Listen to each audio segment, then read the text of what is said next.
was late afternoon when the rain began to fall, turning the streets into mirrors of grey light.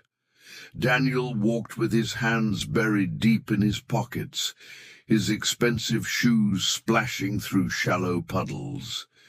He had built his fortune on decisions that required no heart, only numbers. Yet lately, even the sound of his own footsteps felt empty. He stopped near an old bridge, where traffic noise faded into the whisper of rain. Under the bridge, two small figures were sitting close together, wrapped in a blanket that looked older than both of them combined. At first, Daniel thought they were stray animals. Then one of them coughed, a small, trembling sound that broke through the hum of the city. He hesitated. His instinct said to keep walking. People like him didn't belong in places like this. But something made him stop. The smaller boy lifted his head, his eyes wide and bright, despite the dirt on his face. The other, older by a few years, put an arm around him protectively. Daniel took a slow step forward. "Are you boys all right?" he asked, his voice low and careful. The older boy stood, shielding the younger one. "We're fine, sir. We don't steal. We just needed somewhere dry." Daniel nodded, trying to smile. "I believe you." He pulled out his wallet and offered a few bills. The boy shook his head. "We don't take money, just food." The honesty in his voice stunned Daniel. He went to the corner cafe, bought soup and sandwiches, and returned. The boys accepted the food politely, whispering thank yous between bites. Daniel sat on a nearby step, watching them eat. The smaller one, Eli, grinned between spoonfuls. "This is the best thing I've had in a week." Daniel felt a strange warmth in his chest, one he hadn't felt in years. "Where are your parents?" he asked quietly.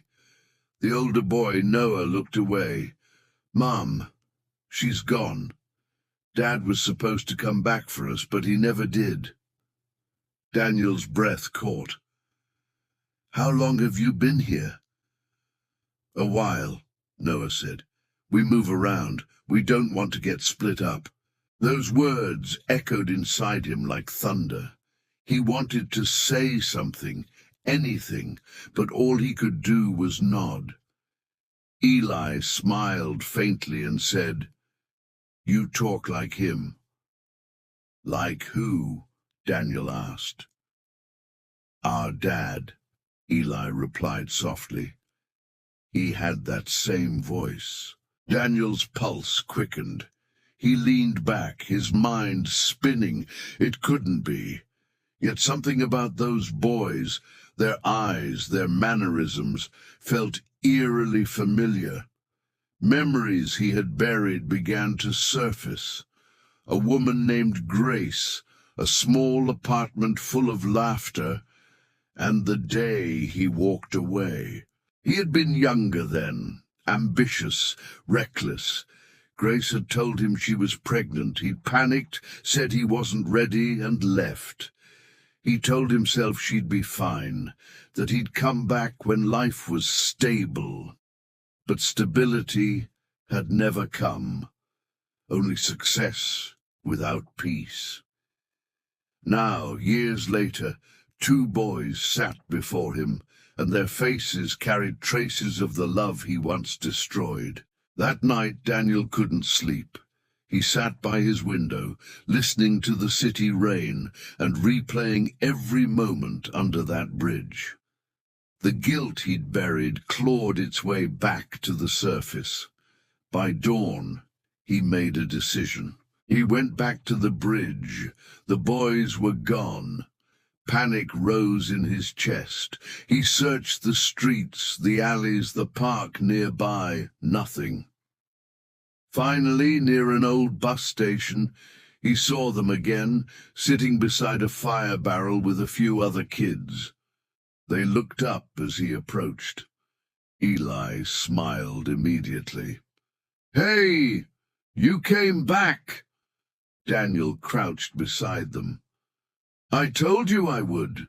Noah's eyes softened, though he stayed cautious. People don't usually keep promises. Daniel looked at him steadily. Then maybe it's time someone did. He offered to buy them breakfast, and they accepted.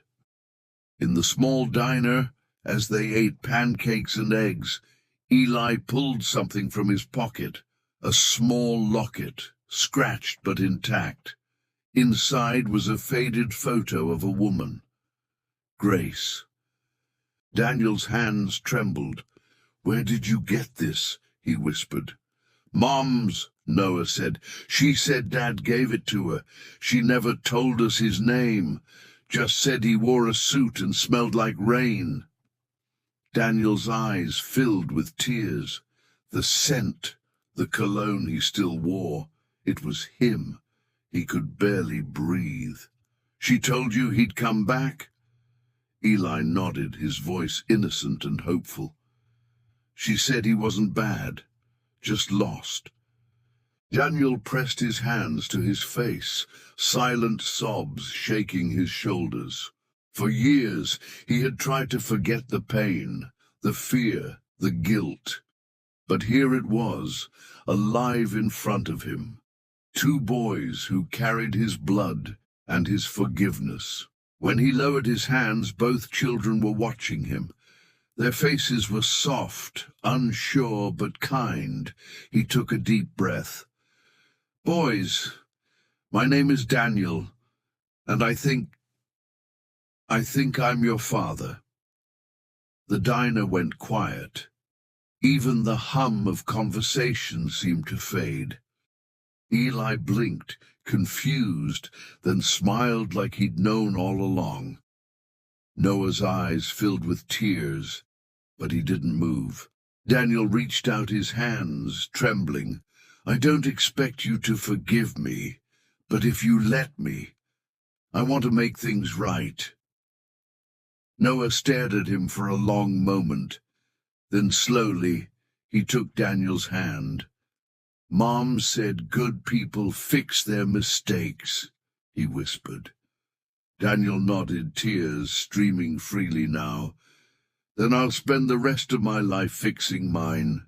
That night, for the first time in years, he didn't return to his mansion or his empty bed. He stayed in a small hotel room with his sons, listening to them breathe as they slept.